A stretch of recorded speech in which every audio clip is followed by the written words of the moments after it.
अहिंसा परमो धर्म की, आचार्य गुरुवर श्री कुंद कुंद भगवान की, आचार्य गुरुवर श्री ज्ञान सागर मुनि महाराज की।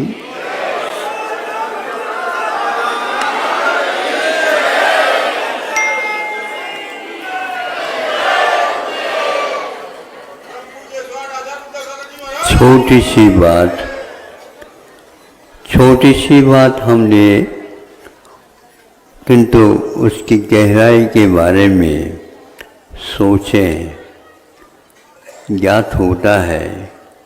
हम लोग सोचते कम हैं और इधर उधर की बातें उसमें बहुत करते रहते हैं। अध्ययन उसी को बोलते हैं अधि निकट रूपेण अयनम इति अध्ययनम। आपने पढ़ा ये अलग वस्तु है, आपने सुना ये अलग वस्तु है, आपने जो का त्यों जे पढ़ा था उसको पढ़ाया ये अलग बात है।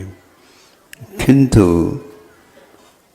आपने जिसको पढ़ा उसको अध्ययन के रूप में स्वीकार करना ये अलग वस्तु है। तो अध्ययन क्या वस्तु है? अध्ययन गहराई में उतर करके तलस्पर्शी ज्ञान जिसको बोलते हैं। तलस्पर्शी का अर्थ अंतःस्थल में भीतर जा करके उसको छूना होता है।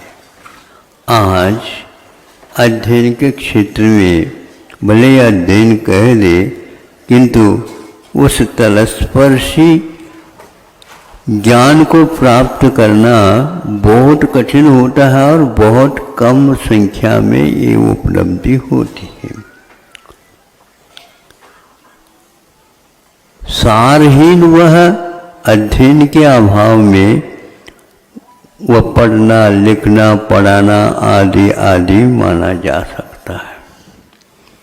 और अध्ययन का पुट यदि लग जाता है तो वह उसकी गहराई तक पहुंचने का सौभाग्य प्राप्त होता है।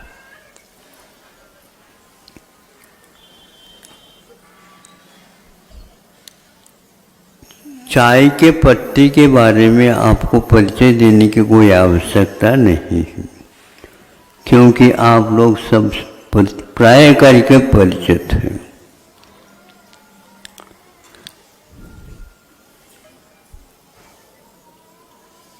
चाय के पत्ते कब तक रहते हैं और चाय कब बनता है, इसको हम सोच ले, देख ले। पत्तों को जब उबाला जाता है तब वह एक प्रकार से चाय बनती। छान करके जब हम उसको अलग कर देते हैं तो उसके बारे में अभी कुछ सोचना है। पत्ते ज्यों का त्यों है, उसका रस उसका अनुभाग एक तरफ आ गया है, उसमें और क्या डालना ये महत्वपूर्ण नहीं है। किंतु महत्वपूर्ण वह है, वह उसका जो पत्ता है वो पत्ता अब यूं ही फेंकने योग्य हो जाता है। फेंकने योग्य क्यों हो जाता है? क्योंकि जिसको चाय कहा जाता है वह तो अलग हो चुका है और यह जो रह गया है यह उसका एक प्रकार से फेंकने योग्य कहो, यह पत्ता माना जाता। कर्म के विषय में आचार्यों ने यत्र तत्र जो विचरण किया है, विवेचन किया है, उसके साथ इसकी हम तुलना कर सकते हैं। आप लोगों को ध्यान में रखना चाहिए कि कर्म कर्म कहते तो है, लेकिन वह कर्म क्या क्या काम करता है, कब तक करता है, इसको भी देखना चाहिए। बहुत व्यक्ति कर्म की योजना के साथ ऐसे गाफिल हो जाते हैं, किंतु थोड़ा सा अध्ययन कर ले, उन्हें बहुत अच्छा भी लगने लग जाएगा उससे। वह पत्ता दोबारा जब काम में नहीं आता है, तब उसका रहस्य खुल जाता है। उस पत्ते को पुनः चाय बना करके दे कर सकते क्या? पहले 1 किलो चाय बना लिया, फिर वो रह गया तो उसको पुनः 1 किलो में, क्योंकि चाय के पत्ते तो है, इन दोनों में जब तुलना करेंगे तो उसको आप चाय कह ही नहीं सकेंगे। उसी प्रकार आप हमेशा हमेशा उलझे रहते हो। कर्मों के उदय में उलझन तो होते हैं, लेकिन हम नए सिरे से तो उलझते चले जाते हैं उसकी धारणा बना करके, वह हमारे लिए अभिशाप सिद्ध होता है। इसके बारे में आप पढ़ने से कुछ नहीं होता और पढ़ाने से कुछ नहीं होता, किंतु उसको विश्वास के साथ अब यह हमारे काम में नहीं आएगा, यह बिल्कुल फालतू है, किंतु हम उलझे हुए रहते हैं, यह अध्ययन की बड़ी कमी मानी जाती है। बड़ी बड़ी किताब है कर्म सिद्धांत के, लेकिन उसमें आप घुस नहीं सकोगे। जिसका अनुभव किया जा रहा, जिस कर्म का अनुभव किया जा रहा, वो कब तक काम में आता है और कितना रस देता है, कितने प्रकार का रस देता है, यह अध्ययन ये जब कर लेते हैं तो छोटे भी छुटपन में भी वह पास हो जाता है, उत्तीर्ण हो जाता है, और वृद्ध होने के उपरांत भी उसके अध्ययन नहीं होने के कारण वह उसी के पीछे पुनः लगा रहता है। ऐसा क्यों होता है? तो यह विश्वास की कमी अथवा अध्ययन की कमी मानी जाती है। दवाई अलग वस्तु होती है, दवाई का निर्माण अलग वस्तु होती है।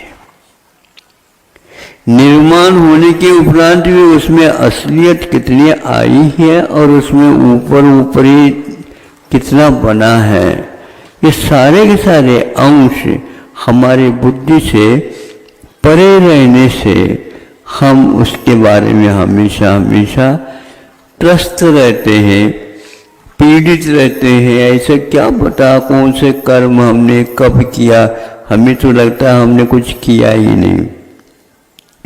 ऐसा भी जब पीड़ित हो जाता है ना, आप तो हमारे ऊपर थोप रहे हो, ये सब आप लोगों का गलत है धारणा है, हमारे बारे में आपको आप ये अध्ययन नहीं है, हम आप इसको स्वीकार नहीं कर सकते। तो वो कहते हैं कि हाँ बिल्कुल ठीक है, आपकी धारणा आप तक सीमित रखिए, लेकिन हमें उसके बीच में मत लाइए। हमारी धारणा तो यही है क्योंकि आपने इसका अध्ययन नहीं किया, इसलिए। कभी भी आपने सोचा कर्म कर्म कहने के उपरांत भी वह कर्म कब तक काम करता है? बहुत अल्प समय के लिए काम करता है, रखा हुआ तो बहुत समय तक रह सकता है। चाय ला करके रख दिया, पुड़िया में है, 1-8 महीने तक रह सकता है, उसकी अवधि के अनुसार रह सकता है। ये सारे काम में नहीं आएंगे, स्वाद लेने में नहीं आएंगे, किंतु जब उसको आप बनाते हैं तो उसका स्वाद आता है। स्वाद आता है तो स्वाद क्षणिक आता है, दूसरे ही क्षण में वो स्वाद समाप्त हो जाता है। और वह जो रखा है वह भी काम में नहीं आएगा। इसको विश्वोपचय बोलते हैं कर्म सिद्धांत में। और उसको क्या बोलते हैं आप लोग? जो पत्ता हो गया, काम में आया, अरे उसको तो फेंक नहीं होगी। अब जब कुत्ता उसको लेता है तो कुत्ता भी सूंघ करके उसको छोड़ देता है, क्योंकि उसका सार निकल चुका है, क्योंकि उसको उसका तत्संबंधी ज्ञान रहता है। और आप उसको बार बार चबा रहे हैं, बार बार छान रहे हैं, और स्वयं को ज्ञात होते हुए भी दूसरे को वो पिला भी रहे हैं।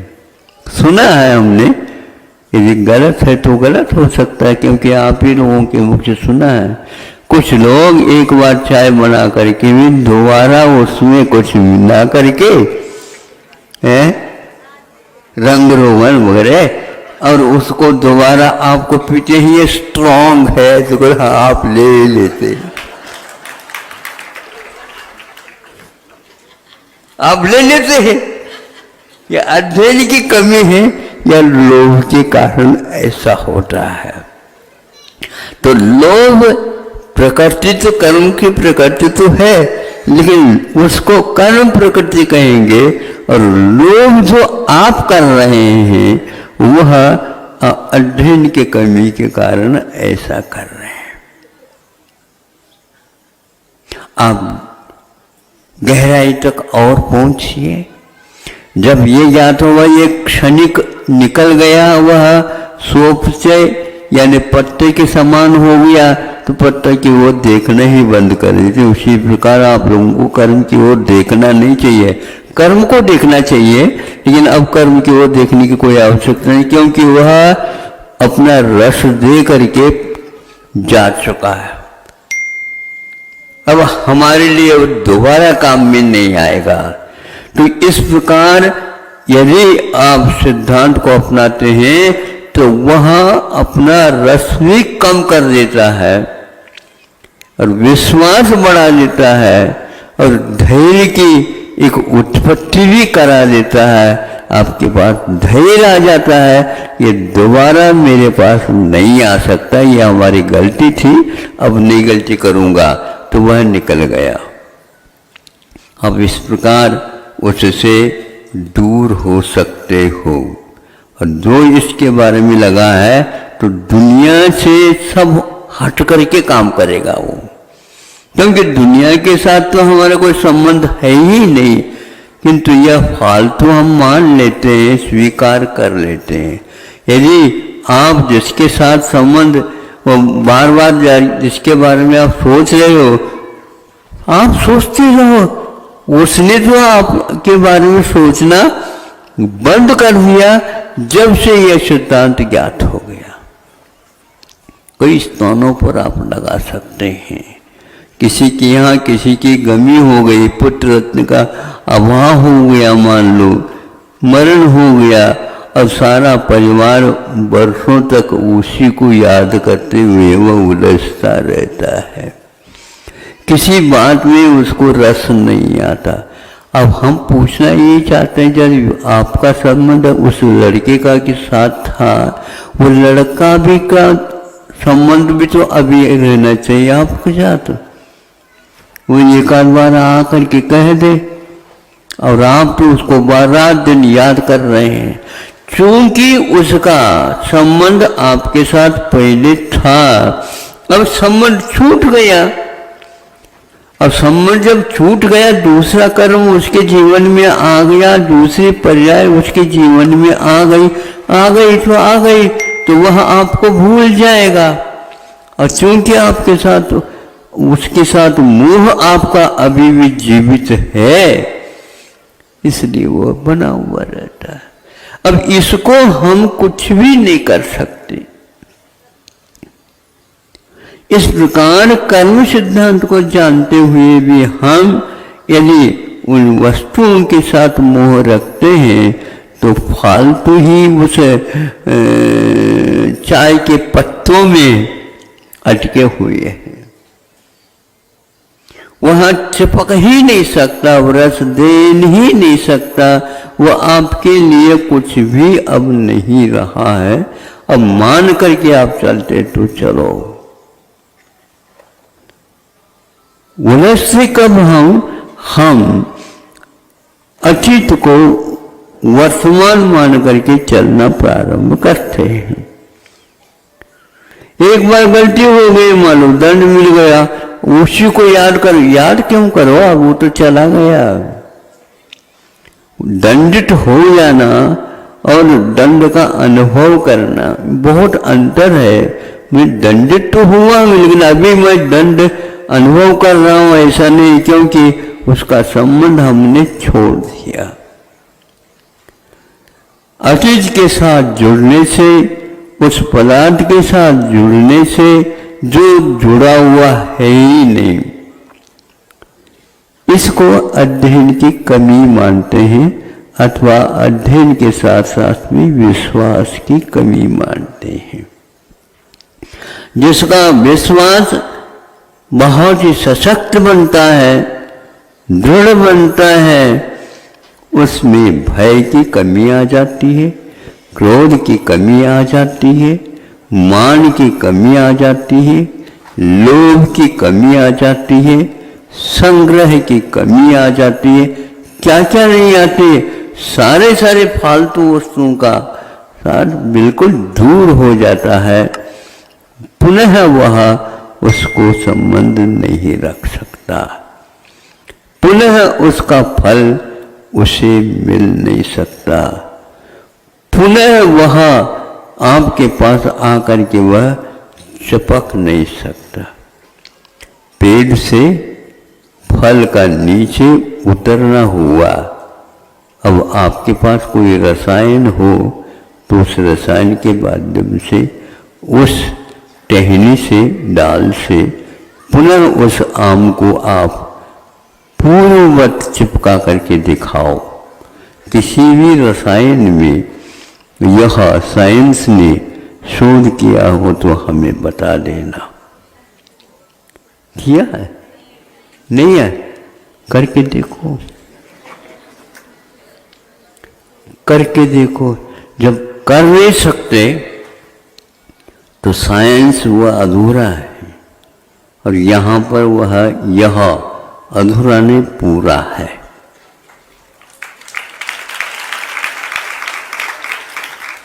ये पूरे सिद्धांत को आप अध्ययन के रूप में काम में नहीं लाते हो, इसलिए अनेक प्रकार की विकृतियां आपके दिमाग में पलती रहती है, सड़ती रहती है, गलती रहती है, और ये गलतियां आप पुनः पुनः करते रहते हैं।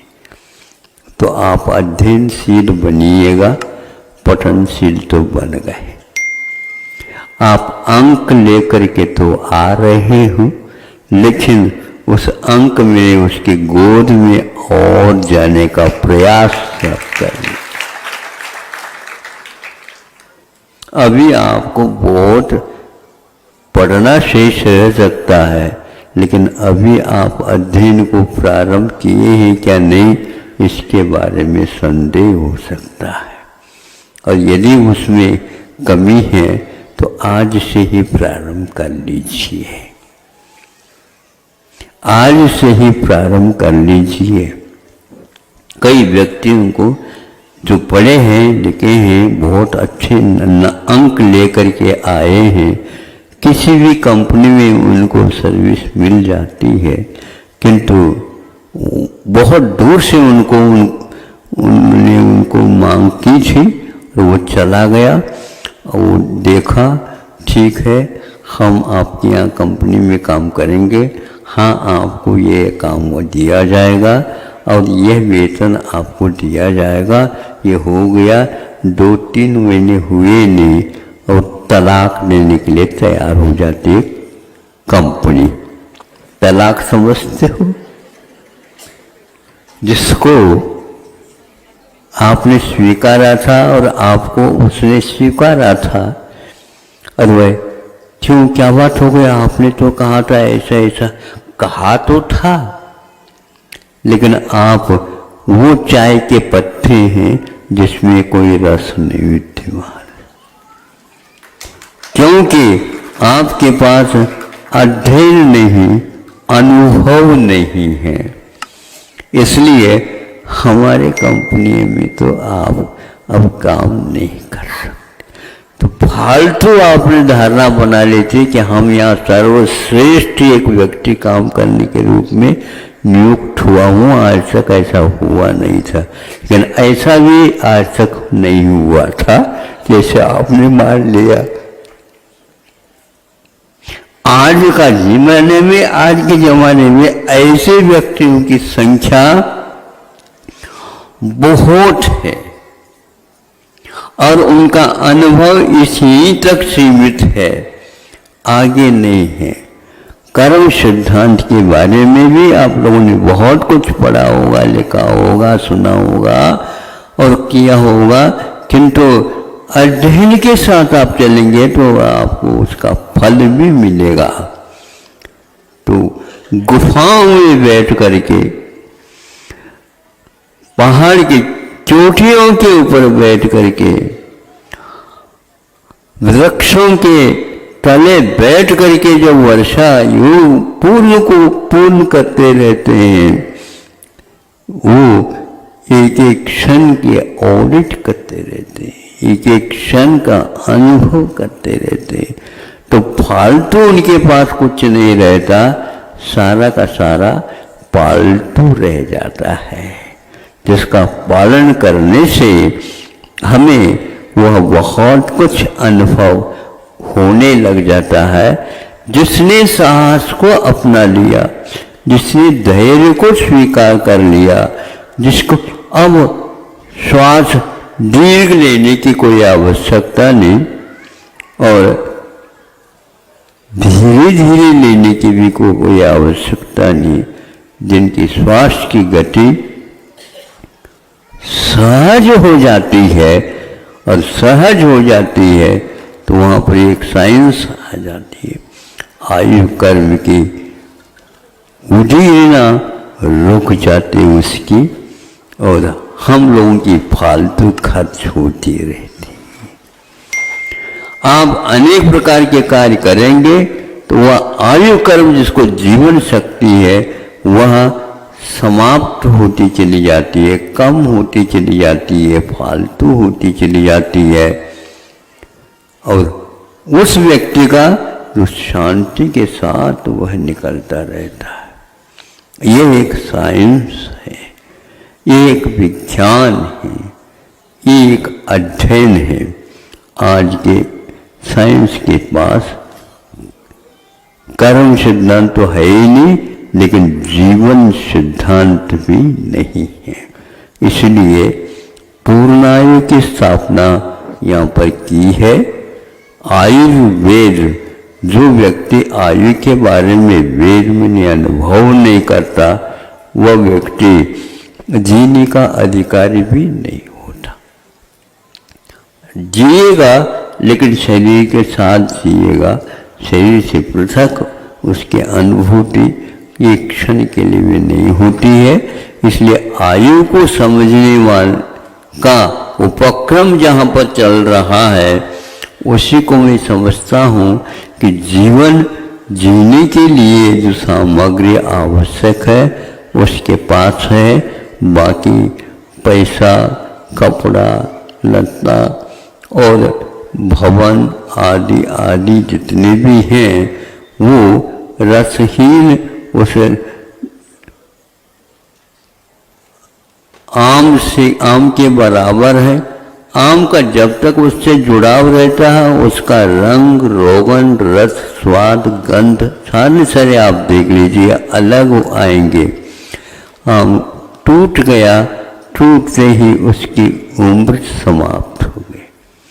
अब वह कुछ दिनों तक रहेगा और अपने आप ही सड़ान, गलन, झुर्रियाँ स्वाद में कमी, अब भले आप उसको एयर कंडीशन में रख लो, हम आम खा रहे हैं बेमौसम,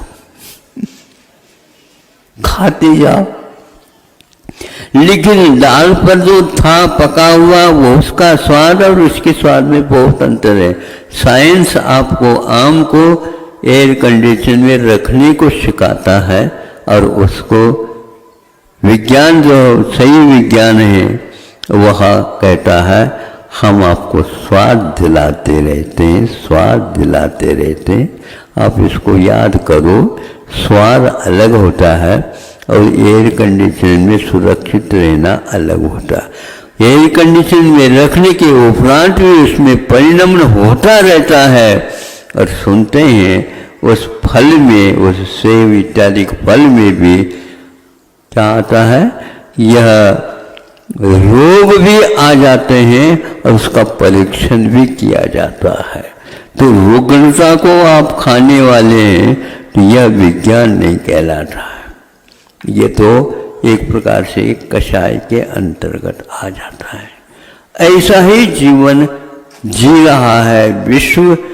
ताज़ा खा करके कोई भी व्यक्ति जीवन जीना नहीं चाह रहा, क्योंकि वह उस रंग को ऊपर को देख करके ही मानता है ये बहुत सुरक्षित है।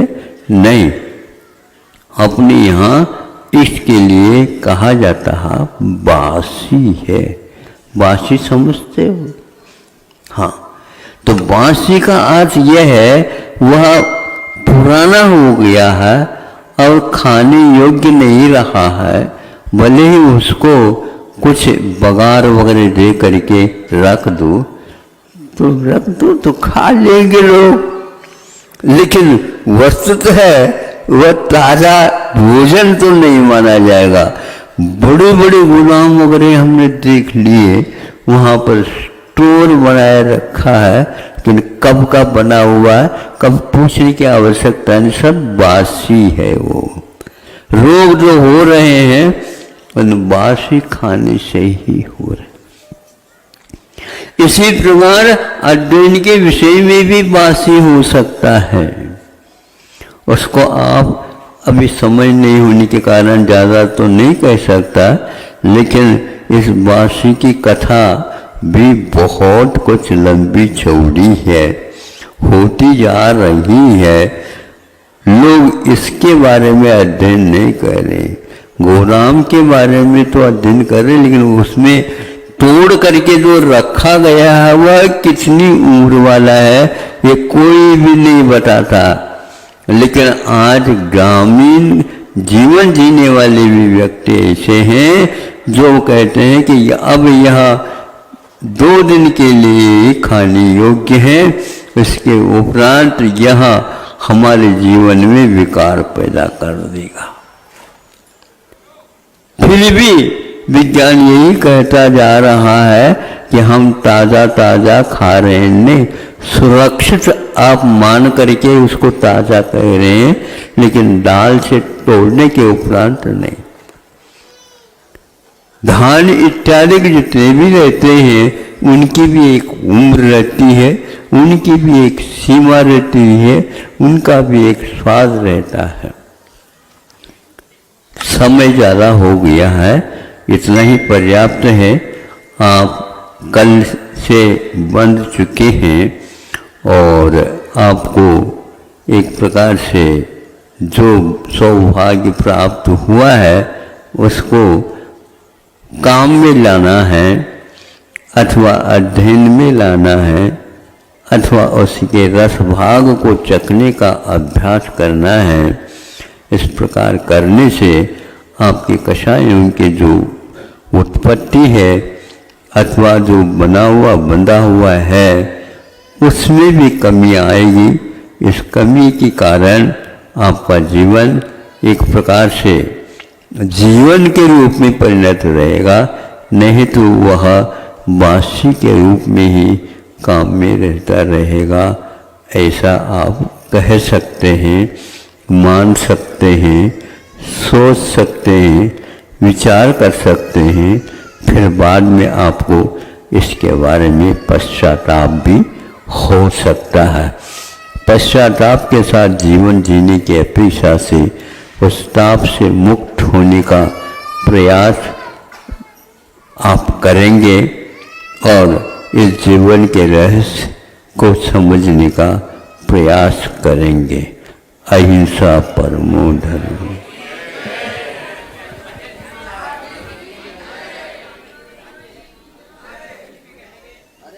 रुकिए।